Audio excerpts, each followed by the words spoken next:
So if you're a singer-songwriter or a beginning producer and you want to learn something about EQ, maybe watch this video.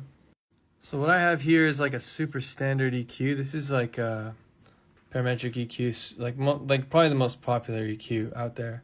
And what I'm doing here is I'm doing what I call defensive moves. So this is like filtering and just basically getting rid of anything that it's unwanted in the signal that's coming through. And then once I've kind of got this to a level where I feel like everything's really balanced, I'll move on to the next EQ, which is this one. It doesn't have to be this one, but this is just what I'm using now. This is what I call an offensive EQ, which is sort of like made for boosting and adding color to the signal. Now you can obviously attenuate with this as well.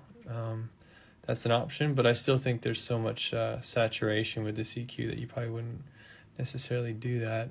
So I guess why I wanted to share those two things with you is that I think a good practice to have is like to always like do your defensive EQ, in other words, subtractive EQ, like balancing your signal before you do additional EQ, because it'll just help you out, because you won't feel like you have to do as much probably. Because sometimes if you have a lot of muddiness in the low mids, you'll want to boost like a ton of top end, but sometimes you don't have to. You just got to get rid of the stuff around what you want to boost first. Anyways, if you're really starting out, maybe this is really useful for you. And follow along if you want some more tips.